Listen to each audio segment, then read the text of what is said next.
Neuroaesthetics. An emerging discipline called neuroaesthetics is seeking to bring scientific objectivity to the study of art, and has already given us a better understanding of many masterpieces. The blurred imagery of Impressionist paintings seems to stimulate the brain's amygdala, for instance.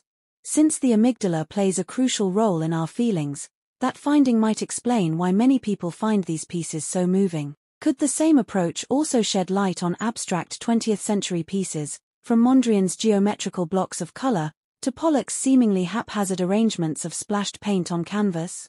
Skeptics believe that people claim to like such works simply because they are famous. We certainly do have an inclination to follow the crowd. When asked to make simple perceptual decisions such as matching a shape to its rotated image, for example, people often choose a definitively wrong answer if they see others doing the same. It is easy to imagine that this mentality would have even more impact on a fuzzy concept like art appreciation, where there is no right or wrong answer. Angelina Hawler-Dolan, of Boston College, Massachusetts, responded to this debate by asking volunteers to view pairs of paintings, either the creations of famous abstract artists or the doodles of infants, chimps, and elephants. They then had to judge which they preferred.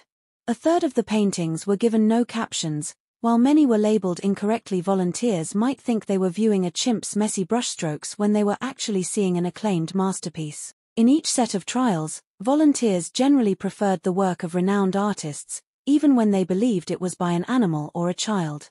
It seems that the viewer can sense the artist's vision in paintings, even if they can't explain why. Robert Pepperell, an artist based at Cardiff University, creates ambiguous works that are neither entirely abstract nor clearly representational.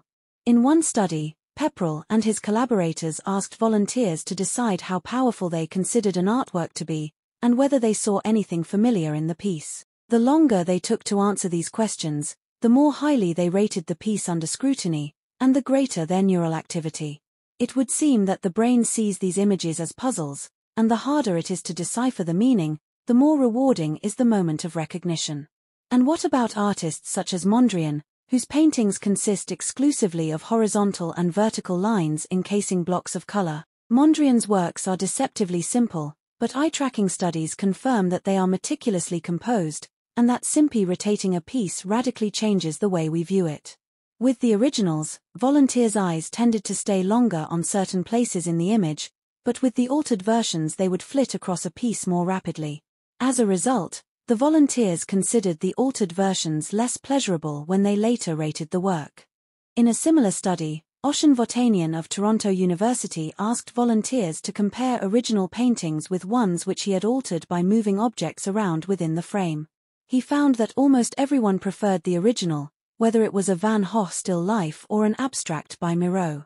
Votanian also found that changing the composition of the paintings reduced activation in those brain areas linked with meaning and interpretation. In another experiment, Alex Forsyth of the University of Liverpool analyzed the visual intricacy of different pieces of art, and her results suggest that many artists use a key level of detail to please the brain.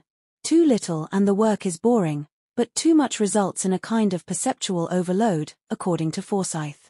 What's more, appealing pieces both abstract and representational show signs of fractals, repeated motifs recurring in different scales. Fractals are common throughout nature, for example in the shapes of mountain peaks or the branches of trees. It is possible that our visual system, which evolved in the great outdoors, finds it easier to process such patterns.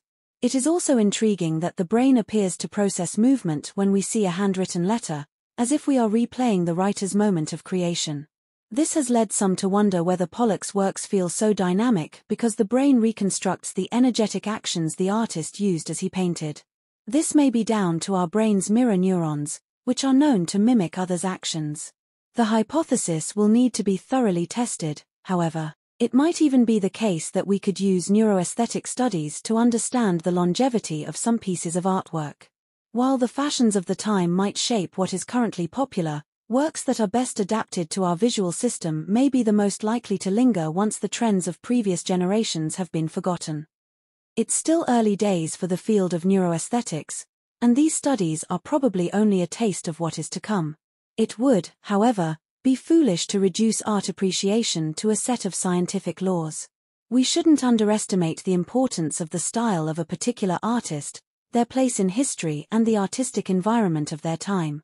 Abstract art offers both a challenge and the freedom to play with different interpretations. In some ways, it's not so different to science, where we are constantly looking for systems and decoding meaning so that we can view and appreciate the world in a new way.